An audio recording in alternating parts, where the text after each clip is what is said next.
भारत रत्न अटल बिहारी वाजपेयी जी का सुशासन की राजनीति। आज माननीय प्रधानमंत्री जी उसको आत्मसात करते हुए विकसित भारत की परिकल्पना हम सबके सामने रखी है। पूरा संगठन आपके साथ खड़ा रहा।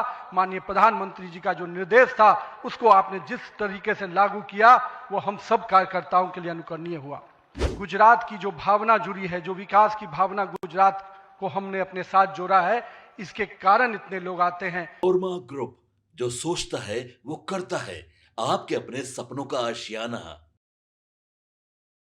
बिहार के बेटे को मिली बड़ी जिम्मेदारी। जी हां, पहले बिहार सरकार में मंत्री हुआ करते थे और अब बिहार सरकार के बाद अब भारत के बीजेपी की सबसे बड़े नेतृत्व के पार्टी की अध्यक्ष बनाए गए हैं नितिन नवीन। नमस्कार, मैं दीपक, भारत लाइव देख रहे हैं आप। जी हां, सही सुना आपने, वही नितिन नवीन जो बिहार सरकार में मंत्री हुआ करते थे और अब नितिन नवीन विश्व के सबसे बड़े पार्टी के राष्ट्रीय अध्यक्ष बनाए गए हैं। आपको बता दें कि मंच पर अभिवादन के वक्त उन्होंने साफ तौर पर यह कह दिया है कि बीजेपी एक ऐसी पार्टी है जो कहीं ना कहीं छोटे कार्यकर्ताओं को बड़ी जिम्मेदारी देती है। सबसे पहले आप सुनिए कि क्या कुछ कहते नजर आए हैं नितिन नवीन। भारत माता की, भारत माता की, भारतीय जनता पार्टी जिंदाबाद, भारतीय जनता पार्टी जिंदाबाद। आज इस अवसर पर हमारे भारतीय जनता पार्टी के वैसे नेतृत्वकर्ता जिन्होंने देश को ही नहीं पूरे विश्व को नेतृत्व दिया, और मैं कह सकता हूं एक प्रधान सेवक के रूप में जिस प्रकार से उन्होंने सेवा की है वो हमारे कालखंड के सभी कार्यकर्ताओं के लिए प्रेरणादायी हैं। ऐसे अपने यशस्वी प्रधानमंत्री, विश्व के लोकप्रिय नेता श्री नरेंद्र मोदी जी का मैं सबसे प्रथम अभिवादन करता हूं कि 140 करोड़ जनता आपके इस सेवा भाव से हमेशा आपका अभिनंदन करना चाहती है। हमारे बीच में भारतीय जनता पार्टी के पूर्व के राष्ट्रीय अध्यक्ष, वर्तमान में भारत सरकार के रक्षा मंत्री आदरणीय श्री राजनाथ सिंह जी, भारतीय जनता पार्टी के पूर्व के अध्यक्ष और हमारे गृह मंत्री आदरणीय श्री अमित शाह जी, और मैं जिस शख्सियत को सबसे पहले आज के इस अवसर पर जरूर प्रणाम करना चाहता हूं और नमन करता हूं, अभिनंदन करता हूं, अपने निवर्तमान अध्यक्ष और भारत सरकार के केंद्रीय स्वास्थ्य मंत्री आदरणीय जेपी नड्डा जी को, हमारे पूर्व राष्ट्रीय अध्यक्ष और देश में सड़क परिवहन और राज्य मार्ग मंत्री के रूप में अपना अलग छवि बनाने वाले आदरणीय नितिन गडकरी जी, भारतीय जनता पार्टी के सभी संसदीय बोर्ड के सदस्यगण, राष्ट्रीय संगठन महामंत्री बीएल संतोष जी, और जिन्होंने इस पूरी चुनाव प्रक्रिया को और हम कह सकते इस संगठन पर्व को नेतृत्व दिया, वैसे अपने के लक्ष्मण जी, सभी राज्यों के माननीय मुख्यमंत्रीगण, हमारे सभी केंद्रीय मंत्रीगण, माननीय उप मुख्यमंत्रीगण, भारतीय जनता पार्टी के सभी राष्ट्रीय पदाधिकारीगण, सभी प्रदेशों से आए हुए हमारे माननीय प्रदेश अध्यक्षगण, माननीय संगठन महामंत्रीगण और हमारे सभी इस राष्ट्रीय परिषद के जो हमारे नुमाइंदे प्रतिनिधि यहाँ उपस्थित हुए हैं, मैं उन सभी को का अभिनंदन करता हूँ और साथ ही साथ देश भर के सभी कार्यकर्ताओं को और यहाँ पर उपस्थित सभी कार्यकर्ता भाइयों को भी बहुत बहुत अभिनंदन और धन्यवाद करता हूँ। आज मैं सर्वप्रथम हृदय की गहराइयों से आप सबका आभार व्यक्त करता हूं जो हमारे मंच पर शीर्ष पर बैठे हैं, हमारा शीर्ष नेतृत्व और यहाँ पर बैठा हुआ पार्टी का वैसा नेतृत्व जिसने हर बूथ तक भाजपा के विस्तार में योगदान दिया है। आपने मुझ जैसे सामान्य कार्यकर्ता को पार्टी का इस सर्वोच्च पद तक पहुंचाने का अवसर दिया है। मैं इसके लिए आप सभी को प्रणाम करता हूं। माननीय आदरणीय प्रधानमंत्री जी, मैं हृदय से आपका आभार व्यक्त इसलिए करता हूं क्योंकि हम लोग ने हमेशा दूर से ही एक कार्यकर्ता के रूप में किस प्रकार से आप देश सेवा का काम लगातार कर रहे हैं। हमने हमेशा देखा कि जब पहली बार मैं गुजरात के आनंद में आपके साथ एक कार्यक्रम में शिरकत किया था, मुझे याद है मैं उस समय राष्ट्रीय महामंत्री था और मैंने कहा, जब आपको उस समय सद्भावना मिशन के कार्यक्रम में एक एक व्यक्ति को सुनते देखा और जब कार्यक्रम की समाप्ति के बाद आपने अपना ग्रीन रूम में हम लोग से जब बातचीत किया तो किस भाव से वो इतने बड़ी संख्या में गुजरात के लोग आते क्यों हैं, आपने हम वहां पर बैठे हुए लोगों को समझाया कि ये व्यक्ति, ये जो इतने लोग आते हैं, ये केवल हमसे गुजरात की जो भावना जुड़ी है, जो विकास की भावना गुजरात को हमने अपने साथ जोड़ा है, इसके कारण इतने लोग आते हैं। मैंने उस दिन समझा कि एक व्यक्ति बड़ा तब बनता है जब लोगों की भावनाओं से अपने आप को जोड़ता है। मैं इसके लिए आज आपका इसलिए भी अभिनंदन करता हूं क्योंकि आपके कार्यकाल में मैंने देखा कि जो भाजपा की सोच रही है सर्वव्यापी और सर्वस्पर्शी, आपने उस सोच के साथ काम किया। आपने जो मूल मंत्र दिया, सबका साथ, सबका विकास, सबका विश्वास, सबका प्रयास, आज देश का हर पूरा जनमानस उसके साथ अपने आप को जोड़कर देख रहा है। मैं आज इस अवसर पर पुनः पूरे आदर और सम्मान के साथ अपने निवर्तमान अध्यक्ष जेपी नड्डा जी का अभिनंदन करता हूं, इसलिए कि पिछले कार्यकाल में मैंने देखा कि किस प्रकार से संगठन को आपने भूतपूर्व रूप से विस्तार खुद करते हुए किया, साथ ही साथ कार्यकर्ता आधारित कैसे राजनीति हो इसको आपने बढ़ाया। और अभी बहुत बड़ी बात हम लोगों सब लोगों ने देखा, जिस कोरोना कालखंड में एक एक व्यक्ति अपने घर के अंदर महफूज हो रहा था, उस समय सेवा के उस परंपरा को, सेवा की संस्कृति को आपने जिस प्रकार से समाज में भाजपा कार्यकर्ताओं से आह्वान किया कि आप जाइए, आगे बढ़िए और सेवा के भाव से इस देश में कोरोना कालखंड में लोगों की सेवा कीजिए। पूरा संगठन आपके साथ खड़ा रहा। माननीय प्रधानमंत्री जी का जो निर्देश था उसको आपने जिस तरीके से लागू किया वो हम सब कार्यकर्ताओं के लिए अनुकरणीय हुआ। और मैं इसलिए उस समय को याद करता हूं कि जब विपक्ष के लोग घर में दुबके थे और भाजपा कार्यकर्ता हर काल कोरोना के पीड़ितों की सेवा में लगा था, वो कहीं ना कहीं माननीय प्रधानमंत्री जी का यशस्वी नेतृत्व था, आपका मार्गदर्शन था, तभी हम उस कालखंड से, उस आपदा से निकलकर बाहर आ पाए। मैं आज इस अवसर पर पार्टी के अपने पूर्व के सभी राष्ट्रीय अध्यक्ष को स्मरण भी करता हूं और हमारे कई राष्ट्रीय अध्यक्ष जो यहां पर बैठे हैं, मैं उनका भी अभिवादन करता हूं। मैं देखा हूं 2006 में मैं पहली बार जब विधायक बना, उस कालखंड से लेकर किस प्रकार माननीय हमारे पूर्व के राष्ट्रीय अध्यक्ष राजनाथ सिंह जी ने पार्टी के कामों को हमेशा हर कार्यकर्ता से जुड़ने का प्रयास किया। मैंने जब नितिन गडकरी जी को देखा तो मैंने देखा कि किस प्रकार से संगठन के हर मोर्चा और सेल को उन्होंने गढ़ने का काम किया। और मैंने जब गृह मंत्री जी को राष्ट्रीय अध्यक्ष के रूप में देखा तो बूथ तक के कार्यकर्ताओं की चिंता करते हुए मैंने उनको देखा। मैंने उनको इस रूप में देखा कि किस प्रकार से आज पार्टी का जिस स्थान पे हम लोग आज खड़े हैं, कार्यालय कार्यकर्ता के लिए मैं कह सकता हूं तीर्थ स्थान होता है, और जहां से कार्यकर्ता अपनी ताकत पाता है, उस कार्यालय को भी आपने किस प्रकार से पूरे देश में एक निर्माण करने की योजना बनाई। और आज हर बूथ का कार्यकर्ता अपने आप को उस तीर्थ पर जाकर अपने आप को धन्य महसूस करता है।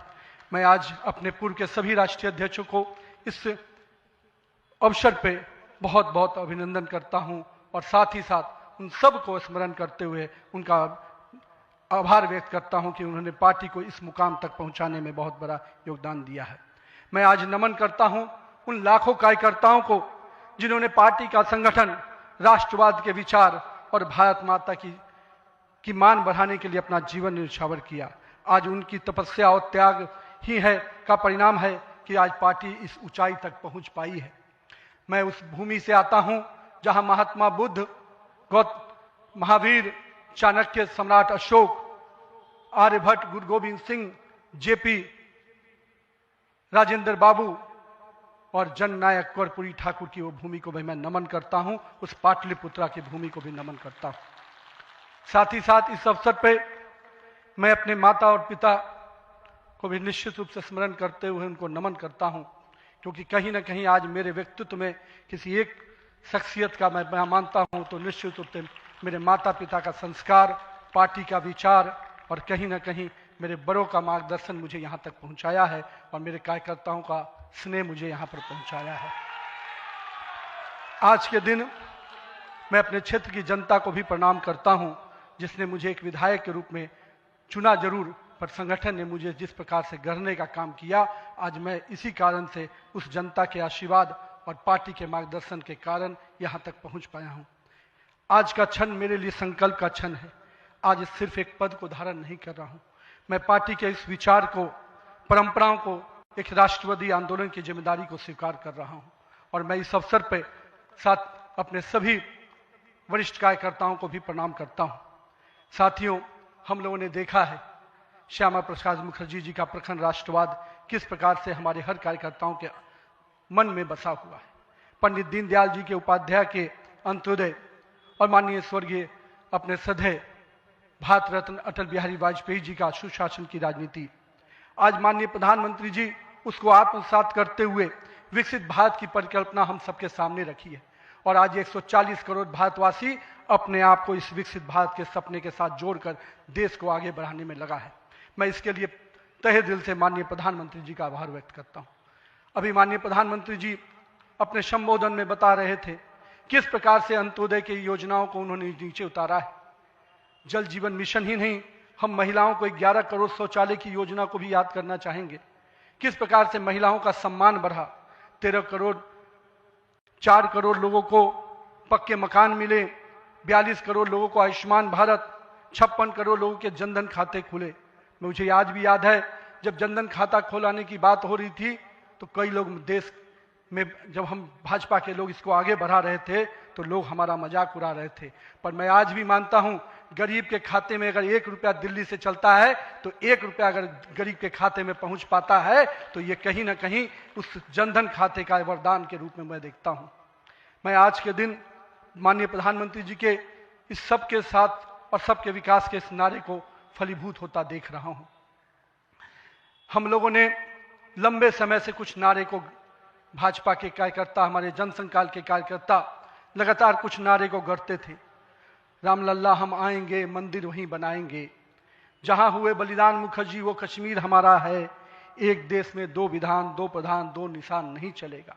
साथियों, आज भाजपा के कार्यकर्ताओं ने वो कालखंड देखा जब अयोध्या का भव्य राम मंदिर का मार्ग प्रशस्त हुआ। आज जम्मू कश्मीर की जनता ने 370 धारा से मुक्ति का दौर देखा।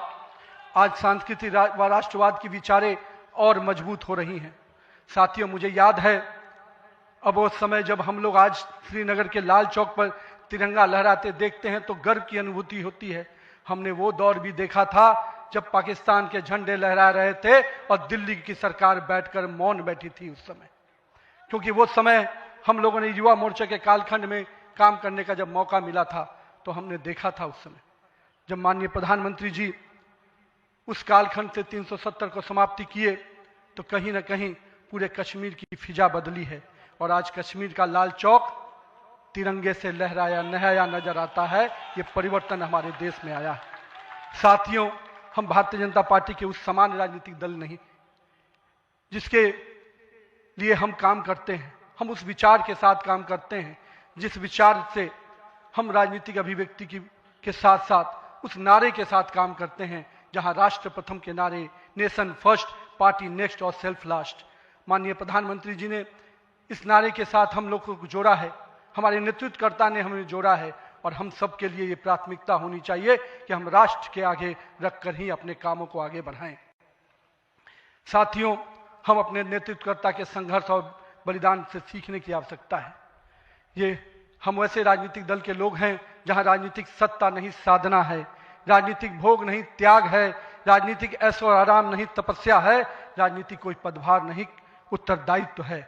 तो आइए हम सब कार्यकर्ता इस संकल्प के साथ अपने नेतृत्वकर्ता के इस परिश्रम और पुरुषार्थ के साथ अपने आप को जोड़ें। मेरे प्रिय कार्यकर्ता साथियों, यदि भाजपा आज विश्व की सबसे बड़ी राजनीतिक दल बनी है तो इसका मुख्य कारण हमारा प्रेरणादायी नेतृत्व है, हमारा विचारधारा है और हमारे लाखों कार्यकर्ताओं का मेहनत है। वो कार्यकर्ता जो बिना फोकस में आए अनवरत काम करता है, वो कार्यकर्ता जो कठिन से कठिन परिस्थिति में भी भारत का ध्वज झुकने नहीं देता है, वो कार्यकर्ता जो सीना ठोक के कहता है तेरा वैभव अमर रहे माँ, हम दिन चार रहे न रहे। आइए इस भारत की कल्पना को जो माननीय प्रधानमंत्री नरेंद्र मोदी के नेतृत्व में लगातार हम आगे बढ़ रहे हैं, आज हम भी उस परिकल्पना के साथ अपने आप को जोड़ें। हमारे नेताओं कार्यकर्ताओं का परिश्रम ही है जो आज हम यहाँ तक पहुँचे हैं। लेकिन वर्तमान पीढ़ी को भी अपने हिस्से का त्याग, तपस्या और पुरुषार्थ करना होगा, क्योंकि विकसित भारत के अगर संकल्प को सिद्धि तक पहुंचाना है, एक ऐसा भारत जहां समृद्धि भी हो, सशक्त भी हो, समरस भी हो, आत्मनिर्भर भी हो, तो हमारे कालखंड के कार्यकर्ताओं को भी अपने हिस्से का पुरुषार्थ, त्याग और तपस्या करना पड़ेगा। साथियों, हमारे प्रधानमंत्री जी ने हमेशा अलग अलग समूहों की बात की। अमृतकाल के लिए 4 समूहों की जो बात की, उसमें युवा, महिला, किसान और गरीब है। हमें अब इन नई पहचानों के साथ आगे बढ़ना है, तभी हम आधुनिक, प्रगतिशील और विकसित भारत की कल्पना को साकार कर पाएंगे।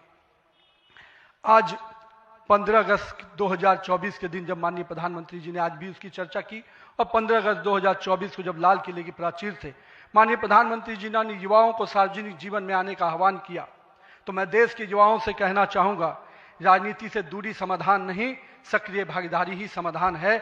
आइए एक सकारात्मक राजनीति के लिए युवाओं को आगे आने की आवश्यकता है। लेकिन साथ ही साथ मैं युवा साथियों से कहूंगा, मेरे भाइयों, राजनीति शॉर्टकट नहीं है, राजनीति 100 मीटर का रेस नहीं है, राजनीति लॉन्ग मैराथन है, जहां स्पीड का नहीं स्टेमिना का टेस्ट होगा। तो आइए राजनीति के इस पिच पर हम अपनी जड़ों को मजबूत कर कर काम करें। और भारतीय जनता पार्टी का वॉच टावर तो बहुत स्ट्रांग होता है मित्रों, इसलिए आप अपने बूथ में निरंतर रूप से काम करते रहिए, अपने मंडल में काम करते रहिए। भाजपा का वॉच टावर, भाजपा का केंद्रीय नेतृत्व इतना मजबूती तरीके से हर पारी से नजर रखता है, कहीं ना कहीं आपको भी उस मुकाम तक पहुंचाएगा। साथियों, आज जब भारतीय जनता पार्टी के कार्यकर्ता, माननीय प्रधानमंत्री जी अभी हम सबको बता रहे थे कि किस प्रकार से पंचायत से पार्लियामेंट तक का सफर के लिए हर एक कार्यकर्ता लगे, हम आज इस अवसर पर जहां केरल, महाराष्ट्र, गोवा और अरुणाचल प्रदेश के स्थानीय निकायों में हुई शानदार जीत के लिए अपने सभी कार्यकर्ताओं को और उस क्षेत्र की जनता का भी आभार व्यक्त करते हैं। लेकिन मित्रों, अगर पंचायत से पार्लियामेंट का सफर तय करना है और लगातार हर जगह पर भारतीय जनता पार्टी का परचम लहराना है, तो हमको अपने समय के लिए पूरा मेहनत और परिश्रम की पराकाष्ठा करनी होगी। क्योंकि अगर 2047 का विकसित भारत बनाना है, तो हमको भी अपने पूरे मेहनत और परिश्रम के साथ उसमें जुड़ना होगा। साथियों, हाल में हमने देखा किस प्रकार से तमिलनाडु के एक पहाड़ी के पवित्र कार्तिकेय दीपम को रोकने का प्रयास विपक्षी दलों के द्वारा किया गया। यह नहीं है किसी रोकने के लिए विपक्ष के लोगों ने साजिश नहीं की। हमें याद है, हम लोग अभी हाल में देख रहे थे किस प्रकार से न्यायाधीश के विरुद्ध भी महाभियोग लाने का प्रयास किया गया। आज हम जब सोमनाथ की बात करते हैं और स्वाभिमान पर्व मनाने की प्रयास करते हैं, तो विपक्षी दलों के लोगों को तकलीफ होती है। हमारा मानना है कि इस तरह की परंपराओं को रोकने वाली ताकतों को परास्त करने की आवश्यकता है। राम सेतु के अस्तित्व को नकारने वाले, कार्तिकेय दीपम का विरोध करने वाली ताकतों को भारत की राजनीति में अब कोई स्थान नहीं मिल सकता, ऐसा हमें प्रयास करना है।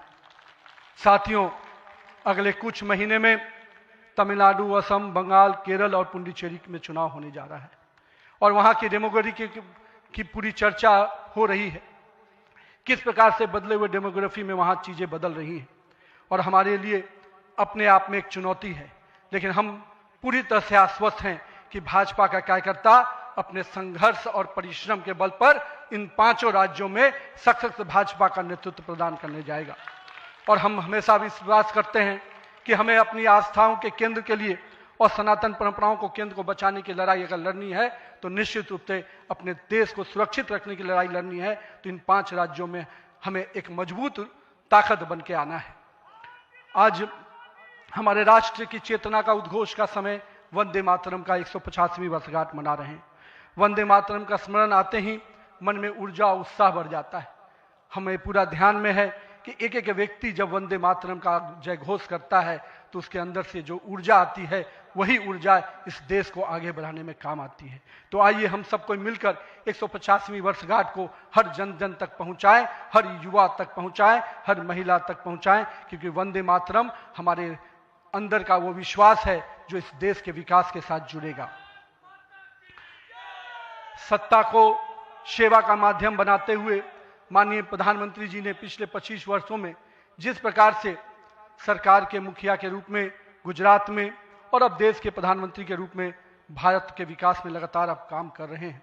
निश्चित रूप से आपका प्रेरणादायी नेतृत्व हम जैसे नए कार्यकर्ताओं के लिए, हम जैसे पार्टी के कार्यकर्ताओं के लिए एक मापदंड है जिसको हम लोग निश्चित रूप से आपसे सीखते हैं। और मैं तो कहूँगा कि जिस सुशासन को मॉडल को आपने पूरे देश और विश्व में स्थापित किया है, अन्य सभी राज्य सरकारों को भी उस मॉडल के साथ काम करना चाहिए, तभी हम विकास के सही मापदंड को अंतिम व्यक्ति तक पहुंचा पाएंगे।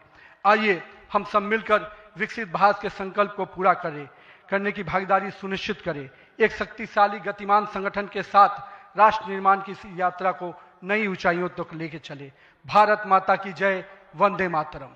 तो देखिए, आपने सुना है कि क्या कुछ कह रहे हैं नितिन नवीन ने साफ तौर पर नरेंद्र मोदी का और बीजेपी का जो है कहीं ना कहीं अभिवादन स्वीकार किया है और अपने तहे दिल से धन्यवाद भी किया है। और उसके बाद आपको बता दें कि नितिन नवीन ने बीजेपी के द्वारा और मोदी के द्वारा जो भी काम कराए गए हैं उसको भी उन्होंने गिनवाया। और पहले उनको कार्यकारी अध्यक्ष बनाया जाता है, बाद में जिम्मेदारी बढ़ाकर अब उन्हें जो है राष्ट्रीय अध्यक्ष बना दिया जाता है। फिलहाल इस खबर में इतना ही। बने रहिए भारत लाइव के साथ। धन्यवाद। आपके सपनों को हमने सजाया है, ई होम्स पैनोरमा को हमने बनाया है। ई होम्स मेरा एक सपना था जिसपे मैं पिछले 4 साल से काम कर रहा था। हमने जो बनाया है वो सबने है माना। ई होम्स पैनोरमा में हो आपका भी आशियाना। और फाइनली हमने 2021 में इस प्रोजेक्ट को लॉन्च किया। बहुत लोग अप्रिशिएट कर रहे हैं कि पूर्णिया जैसे शहर में, बिहार के, एक तो बिहार की बात करें उसमें भी पूर्णिया जैसे छोटे जगह में इस तरह का लाइफस्टाइल देना, ये सुन के हम लोगों को बहुत अच्छा लगता है। ई होम्स में हमने कुछ और भी किया है, जैसे हम जिस जगह में रह रहे हैं हमारे फैमिली सिक्योर हो, उनको सिक्योरिटी का ध्यान में रखा है। आपकी सुविधा और सुरक्षा आपके लिए खास है, ये आपका विश्वास है। इसमें आर्टिफिशियल इंटेलिजेंस का 7 लेयर सिक्योरिटी का हमने इस्तेमाल किया है। लस ग्रीन कैंपस को बनाया है। यदि हमारा बाउंड्री वाल है तो वो वर्टिकल गार्डन है। ये जितनी भी फैसिलिटी होता है एक इंटरनेशनल टाउनशिप में ई होम्स है, ये हम लोग विश्वास नहीं कर पा रहे हैं। जो भी हमारे मित्र, दोस्त या जो भी हमारे बाहर के बाहर आते हैं तो हम लोगों को बहुत अच्छा सुनने को मिलता है और बहुत अच्छा क्रेडिट मिल रहा है। वो सारा हमने सिर्फ एक बिल्डिंग नहीं बनाया, हमें एक बहुत अच्छा लाइफस्टाइल दिया ई होम्स में। और मेरा एक सपना था जिसको मैं आज फुलफिल होते हुए देख रहा हूँ। ये आपका आवास है। ई होम्स पैनोरमा में अब आपका निवास है। E homes Panorama, luxurious lifestyle redefined. Panorama group, जो सोचता है वो करता है। अगर ये वीडियो पसंद आई और वह बिहार के राजनीति और बिहारियत से सरोकार रखेनी तो सब्सक्राइब बटन दबा के चैनल के सब्सक्राइब कर ली। ओजे एगो घंटी बा, ओकरा बटन दबा देला से कुल सटीक और मारक खबर रुआ मुफ्त में मिल जाई। अगर रुआ पत्रकारिता के हमनी के नया प्रयोग में सहयोग कर चाहतानी तो ज्वाइन बटन दबा दी। पेटीएम नंबर नोट कर ली 9386816700।